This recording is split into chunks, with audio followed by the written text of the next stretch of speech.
For the vast majority of the world, when you knit, the stitches start out on the left-hand needle, and as you work each stitch across the row, you're moving them one at a time to the right-hand needle. And I don't have a particular on exactly what percentage that is, but I do know that it is the vast majority of people who knit. However, it's not the only option. For a long time, when people wanted to learn how to knit who were left-handed, they would be set facing someone who already knew how to knit, and they would be told to mirror the actions of the person who was knitting, which, you know, if you've never had to face that, seems kind of incomprehensible to just do everything backwards. But I'm ambidextrous, and it doesn't really bother me to go one direction or the other. For some people, that really boggles their mind. And for some of my friends who describe themselves as profoundly left-handed, not reversing everything seems rather incomprehensible. So I thought I would talk about how to knit backwards, and then why you might want to. So when someone knits with the stitches starting on the right and moving to the left, the motions are very much the same. You go into the stitch, you knit, you pull the new stitch through, and the old one comes off. Same idea as what we do when we move from the left needle to the right needle. These are just going from the right needle to the left. And I will do that close up, and I will describe more carefully what it is that I'm doing. When you knit with the stitches starting in the right needle and ending at the left needle, instead of the right needle going into the stitch, the left needle does, and you go into the back of that stitch. You wrap the yarn over the top so it starts out back here and it comes up and goes over. Pull the new stitch through and let the old one go.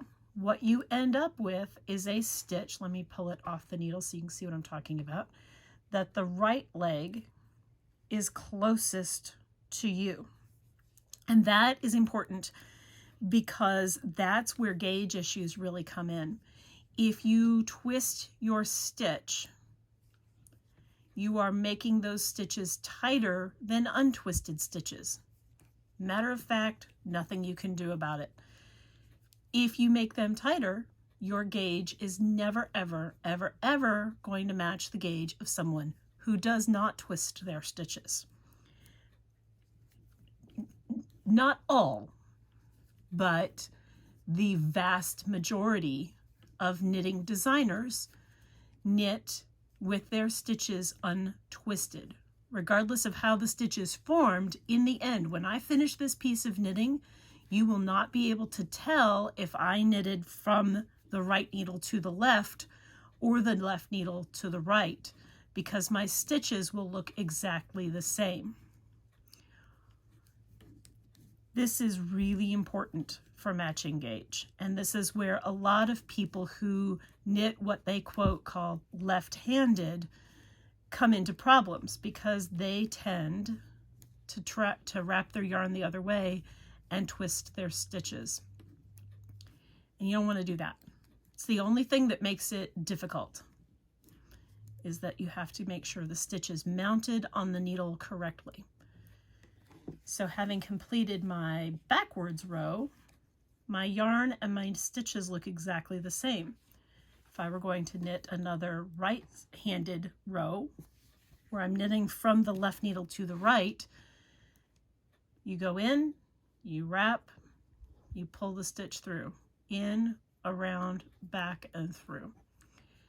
Now, why would someone who knows how to knit with the stitches loaded onto the left needle and moving one at a time onto the right needle want to knit the other way?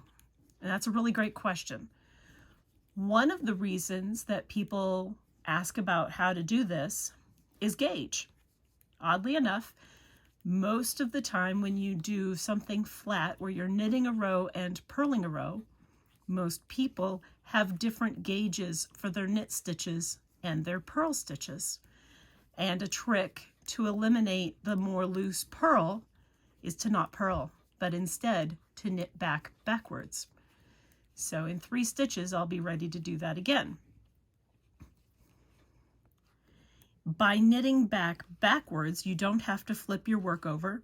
I am always looking at the right side of my work, which can be a real benefit.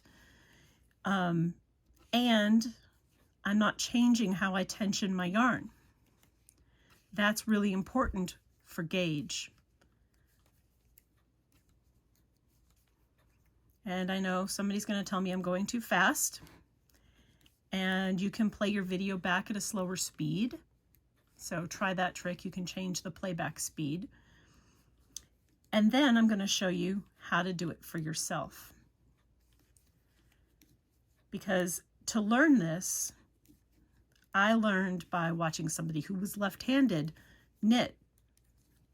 But if you're a right-handed knitter and you want to learn how to knit backwards, I'm not going to finish the row, I'm just going to do this. Right-handed, where the stitches start on the left needle and move to the right, you go in like this.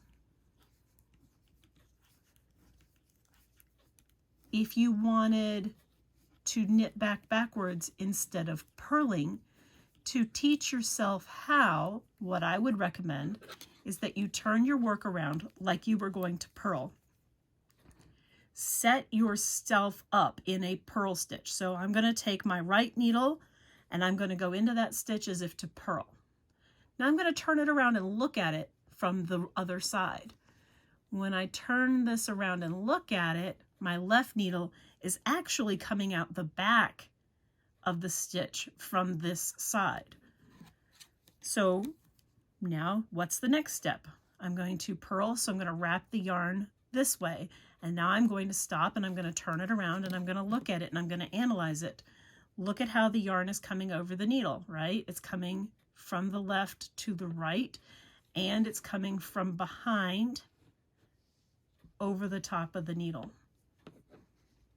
Then you pull the new stitch through and you let the old stitch go. Let's do it again. From the purl side, up into the stitch, okay? So from the knit side, looks like that. All right, I can do that. Then the yarn goes around this way because I'm purling. Now let's look at it from the knit side. The yarn goes like that. It is the opposite of a knit when you go from right to left than when you go from left to right. It takes the place of purling. So as you teach yourself how this looks, sorry, I've got very curly needles today. As you teach yourself how this looks, just do it on a practice piece and practice flipping back and forth from the purl side to the knit side. Why would you want to do this? Well, for some people, like I said, it's a gauge issue. They row out with their purls, meaning they purl at a much more loose tension.